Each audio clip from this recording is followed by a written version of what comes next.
avec l'État. Au regard de tout ce qu'il y a eu, on se demande finalement pourquoi tant de bruit alors, Félicien Fayon? Oui, il y avait du bruit parce que au départ, l'impression que les conseillers avaient certainement, c'est que le maire ne voulait pas signer. Et hier, effectivement, pour ceux qui étaient présents à cette session extraordinaire, ont compris que le maire ne voulait pas signer, mais la sortie le samedi passé de certains de ses conseillers l'a amené à accepter. Mais il a posé des conditionnalités que le conseil municipal a adoptées dans sa majorité. Il faut avouer qu'il y a eu des incompréhensions hier au niveau donc du conseil municipal. Les questions qu'il a soumises au vote n'étaient pas claires au vu de beaucoup de conseillers, donc qui ont dû voter avant de regretter après pour dire mais de quoi est-ce que le maire parlait? Parce qu'en réalité, il s'agissait simplement de poser la question à la session, à dire au conseil, de savoir si le conseil l'autorise à aller signer la convention État commune avec le gouvernement. C'était juste la question qu'il fallait poser. Mais le maire a demandé à ce qu'on pose 3 questions. Et la première, c'était de savoir s'il faut signer, si le conseil l'autorise à aller signer une convention avec l'État. Donc les conseillers qui ont fait la sortie le samedi dernier, qui voulaient forcément qu'il signe, on dit non mais qu'il ne doit pas parler d'une convention, mais qu'il doit être précis en nommant donc la convention dont il s'agit. Et donc ils lui ont demandé de reformuler la phrase pour dire est-ce que le conseil municipal autorise le maire à signer la convention. Et là, le maire n'était pas d'accord, puis ils sont entrés dans la salle. Le maire a dit non, qu'il faut dire une convention. Effectivement, quand il a dit une convention, pour ceux qui ne comprenaient pas, parce qu'il y avait aussi des analphabètes dans la salle, ils ont voté, parce que pour eux, il fallait donner quitus au maire pour qu'il aille signer. Et c'est après que le maire revient avec la deuxième question pour dire mais est-ce que le conseil l'autorise à signer la convention en l'état? Et beaucoup étaient surpris pour dire mais en l'état pourquoi? Ce qu'on vient de voter là, c'est quoi? Et c'est là il dit mais en l'état, c'est-à-dire que sans modification. Et vous allez voir, le vote a varié. Le premier vote a donné 40 qui étaient donc d'accord pour qu'il signe une convention. Mais quand il a posé la question pour demander s'il faut signer en l'état, cette fois-ci, c'est seulement 33 conseillers et qui ont non, en l'état c'est 11 conseillers. Et les 11 conseillers, c'est ceux, il faut partir de ceux qui avaient animé la conférence de presse le samedi dernier. Donc il faut retenir que les 11 conseillers, pour eux, il faut signer la convention sans toucher à une seule virgule. C'est-à-dire la signer telle que proposée par le gouvernement. Mais quand il a reposé la troisième question qui était de savoir s'il faut donc signer la convention avec des amendements, c'est 33 conseillers qui ont dit oui, il faut y aller, et les autres ont voté abstention. Alors, c'est vrai que Félicien Fayon parle de cette pression qui a été mise sur Yalis Soglo. Il évoque justement cette conférence de presse le samedi dernier, mais quand on sait qu'il y avait seulement 11 conseillers, on se dit finalement que cette pression n'a peut-être pas servi à grand-chose, et que les 11 conseillers qui voulaient forcément qu'on signe la convention en État, même si les 7 conseillers protestaient, que le maire allait quand même valider ou allait accepter finalement de signer cette convention, Honoré. Je suis en mesure de dire ici qu'on a fait du bruit pour rien. C'est du mauvais bruit, parce que ce bruit-là n'arrange pas le développement. Et ça, je voudrais insister suffisamment là-dessus. Parce que même la convention qui sera signée ou bien qui est signée déjà, où l'engagement est pris au niveau des communes pour signer, l'État n'a pas cette somme-là à investir. Il faut mobiliser les ressources. Mais si des conseillers dans les communes vont sur des chaînes pour dire que leur maire est un mauvais gestionnaire, je ne sais pas l'opérateur économique qui viendrait investir son argent dans un projet où à la tête des municipalités il y a des mauvais gestionnaires. Mais puisque dans le cas, est-ce que ce n'est pas la mairie qui va gérer? Je ne refuse pas. N'importe comment, on demande leur implication. C'est pourquoi je dis c'est un mauvais bruit qui a été organisé. Et ça, il ne faut pas encourager les gens à continuer dans ce sens. Alors, où est-ce qu'on doit chercher alors les ferments de cette bruit qu'il y a eu? Mais c'est des raisons politiques. Les gens ont profité d'une situation parce qu'ils ont vu certainement une raison. Et c'est normal. Les mairies, il y avait une loi sur la décentralisation. L'État central a décidé d'opérer autrement pour développer notre cadre de vie. Et ça, on ne peut pas jeter la pierre au gouvernement pour ça. Mais ne jetons pas également la pierre aux maires qui ont dit mais il faut voir clair dans ce dossier. Il faut comprendre ce partenariat. Parce que quoi qu'on dise, les maires, les mairies, je vais dire, sont impliqués. Et quand vous demandez à un maire de venir signer, c'est le maire, c'est celui qui dépose sa signature qui est responsable. Ce ne sont pas les conseillers. C'est vrai qu'on autorise aujourd'hui, les conseillers autorisent le maire à aller signer, mais c'est le maire qui appose sa signature. Cela veut dire que sa responsabilité est engagée. Et moi, ce que je vais préconiser sur ce point en même temps, c'est qu'on puisse aller après dans une concertation. Parce que c'est vrai, on peut avoir les bonnes idées, on peut pondre un bon papier, mais il faut que ceux qui sont engagés dans ce processus-là, qu'on puisse les associer et qu'ensemble, on définisse les normes. Parce que là, maintenant, quand on me dit il faut voter, oui, on vote, après on dit est-ce qu'il faut voter en l'état, cela veut dire qu'il y a des points véritablement qui n'arrangent pas, et le cas qu'on a aujourd'hui à traiter, c'est le cas de la mairie de Cotonou. Donc le maire est certainement dérangé par un certain nombre de points. Il y a peut-être des points qui n'arrangent pas, on va revenir sur ces points tout à l'heure. D'ailleurs, dans la seconde partie, on aura l'invité, le conseiller Ali Camaro de la mairie de Cotonou, qui pourra mieux nous expliquer cela. Mais pour expliquer tout à l'heure les bruits, Honoré Benjamin Naoum parlait de raisons politiques. Alors, le maire Liali Soglo lui-même a accusé justement ses conseillers d'avoir fait des affirmations, je ne vais pas dire gratuites, mais des affirmations mensongères. Selon vous, quel était le dessein poursuivi par ces 11 conseillers?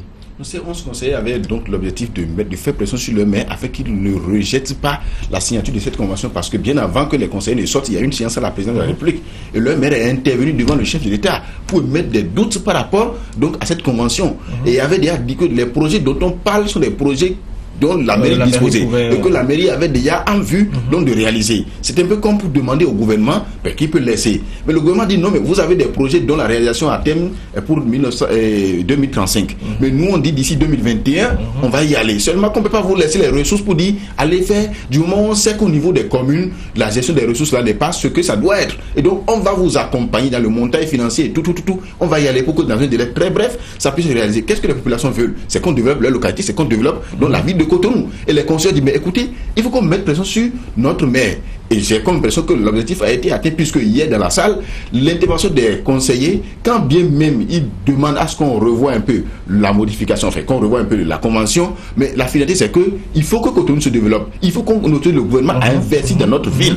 Hier, ça a été la finalité des interventions donc de tous les conseillers qui ont parlé hier au niveau de la session extraordinaire à la mairie de Cotonou. Donc, moi, je pense que cette pression des 11 conseillers, ça a eu son effet, parce qu'aujourd'hui, le maire est autorisé, seulement qu'il veut encore modifier, alors que hier, déjà, lui, il a reconnu que le gouvernement a modifié la convention par la suite. Je vais vous poser la question, Honoré Benjamin Naoum. Oui. Il pense que la pression a eu son effet, mais est-ce que cette pression, véritablement, a servi à quelque chose? C'est pourquoi moi, je vous dis, normalement, quand on va en conseil, vous posez un problème. On fait les analyses, on passe au vote.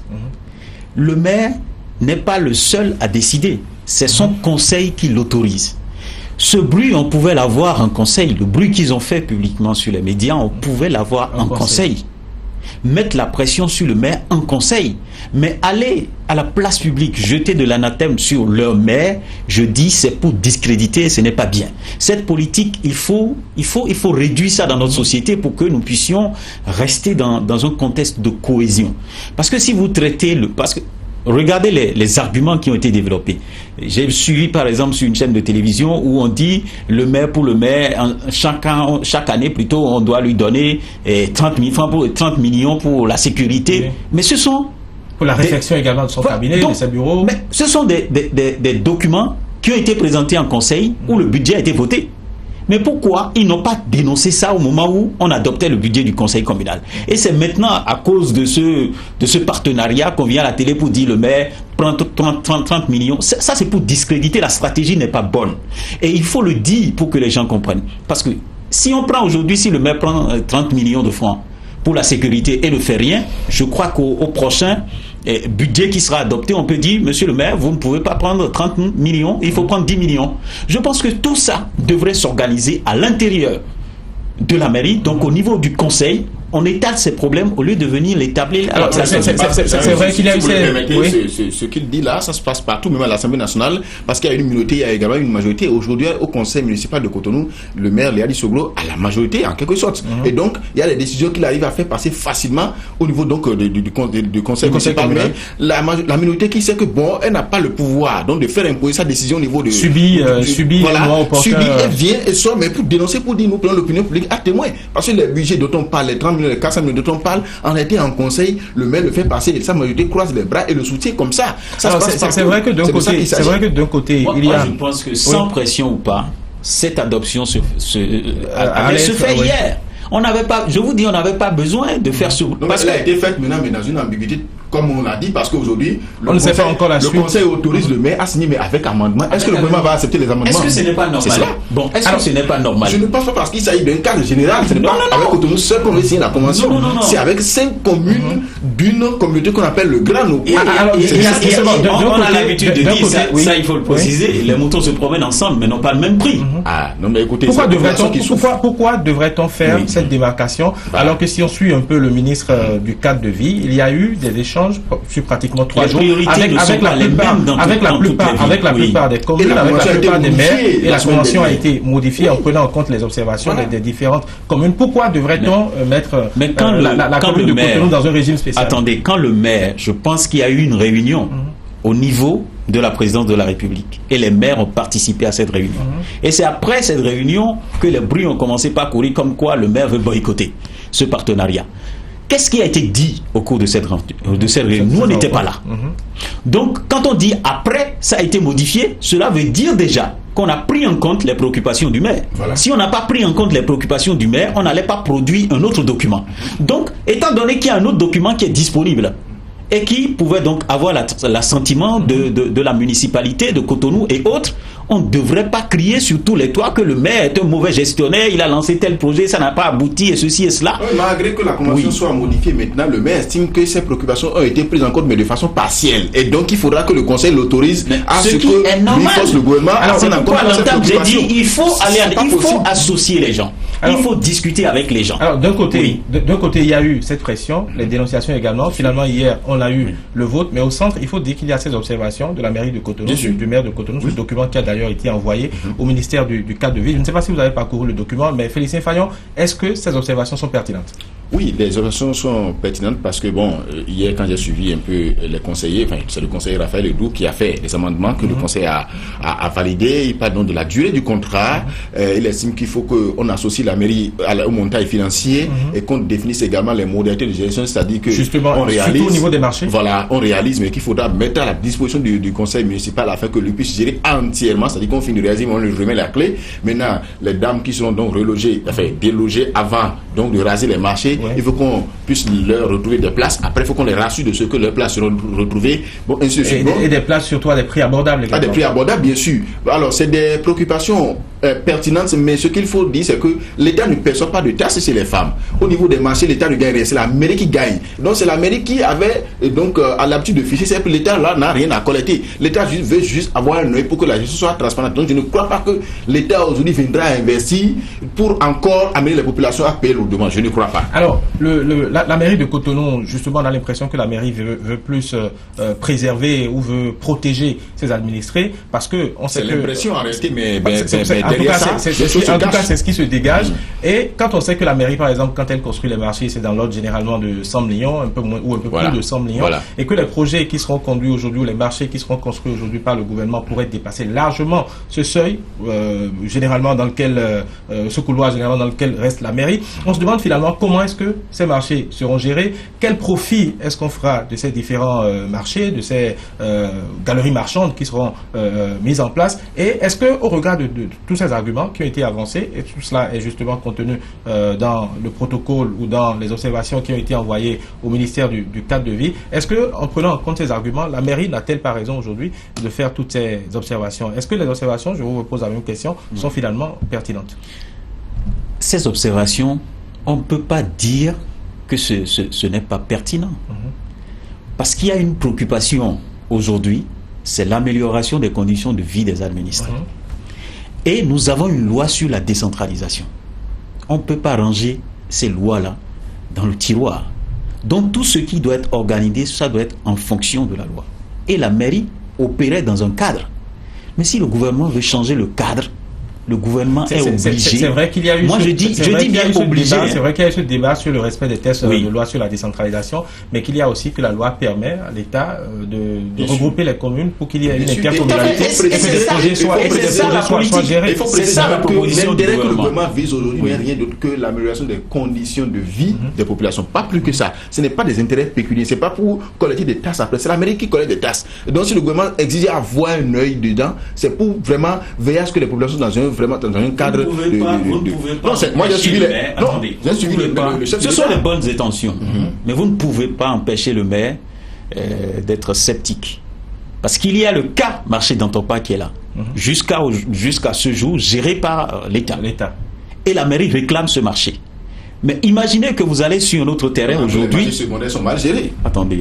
Moi, je ne rentre pas encore dans ces considérations. Est-ce qu'aujourd'hui, la mairie de Cotonou peut véritablement gérer le marché de Dantopa? Voilà.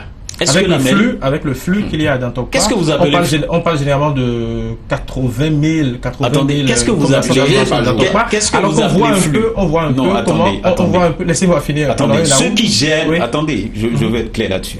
Ceux qui gèrent le marché d'Antopa sont des hommes, sont des Béninois. Comment vous dites que la mairie ne peut pas gérer le marché d'Antopa? Sur quelle base? Ce sont des cadres, ce sont des Béninois qui sont recrutés. On peut aujourd'hui conserver les cadres, même le directeur qui est là, mais placer la mairie et le marché sous la gestion du maire. Donc, ne disons pas certaines choses. Je vous en prie. L'État ou pas mairie, ce sont des Béninois qui doivent gérer, ils doivent rendre compte. Tout à l'heure, par exemple, Félicien, quand on regarde un peu les marchés secondaires, comment ces marchés-là sont gérés dans la commune de Cotonou, un peu partout, beaucoup de communes ont des difficultés. Quand on regarde un peu la gestion qui est faite de ces marchés, est-ce qu'on ne peut pas douter, par exemple, de ce que pourrait faire la mairie de Cotonou avec les maigres moyens, avec les maigres ressources dont elle dispose dans la gestion justement du marché de Dantopa? Il y a des règles de gestion. Et quand ces règles ne sont pas appliquées, on fait le contrôle et on sanctionne. On va revenir juste après. Je pense que c'est important. On va sur le point média et puis on va revenir juste après.